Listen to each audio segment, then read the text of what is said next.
Welcome to UAE Pinoy channel. In this channel, you are going to be heard. This is for all the Filipinos in the UAE where you will be heard. And of course, for our first day today, we are going to be talking about the coming presidential election. And this is what you say. Okay, kung may election po ngayon, sino iboboto nyo? Boto ko ay si Marojas. Bakit po? Si Marojas kasi is, alam natin na siya ay economy, so may posibilidad na mas mapaganda pa yung ekonomiya ng Pilipinas.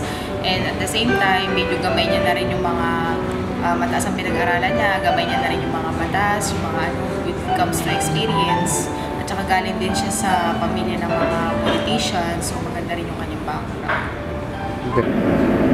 Kung magboboto ka po bukas, o kunyari boboto ka, sino yung boboto mo?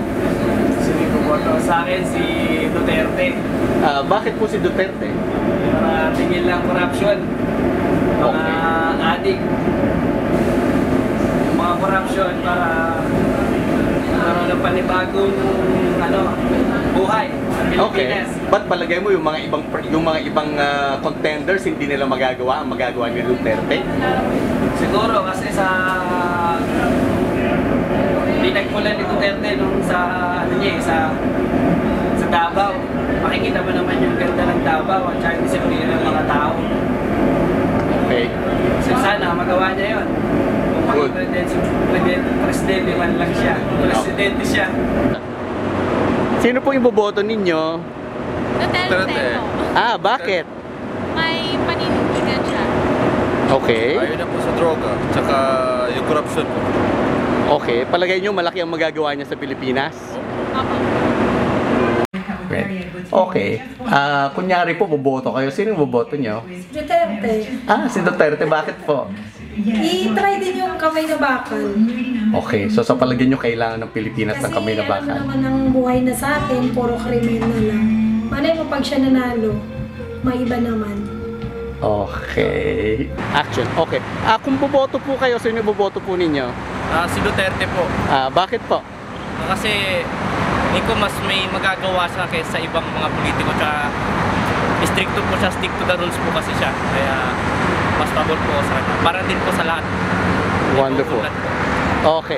Ako sa election, pinag-iisipan ko kung sino sa dalawa. It's either si Duterte na matapang or si Grace po. So si Grace po, medyo kulang pa yung kaalaman niya sa politika, lalo na po ngayon, masyadong maraming crisis ang Pilipinas. So, tignan natin kung sino pa yung pwede kong pagpilian. Pero sa akin, it's either si Grace po or si Duterte.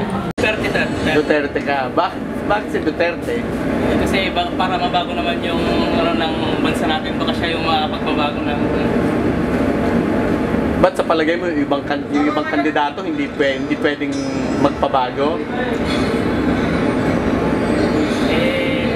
Maganda po yung gawa niya sa lugar niya, baka siya lang, baka lang po. Okay. Si Duterte. Duterte po, bakit po? Para matapos na yung mga krimen sa atin. Okay. Bubuto ko si Duterte para sa pagbabago ng ating bansa. Okay, so palagay mo kailangan magbago ang bansa, Kailangan magbago ang bansa para matanggal lahat ng kurakan sa lipunan natin. Okay. Ipupunta ko po si Duterte, sir. Si Duterte, bakit? Si Duterte? Siyang malakas. Okay. Wala siyang sinasanto kahit sino, sir. Ba't palagay nyo yung ibang kandidato hindi kasing lakas si Duterte? Hindi, yung mga iba corruption, siya hindi. Iboboto ko po si Duterte kasi po sawang-sawa na ako sa lahat ng mga problema sa Pilipinas. Gusto ko na pagbabago, gusto natin ang pagbabago. Kaya iboto po natin si Duterte. Okay folks, that's it for today and thank you very much for all your ideas.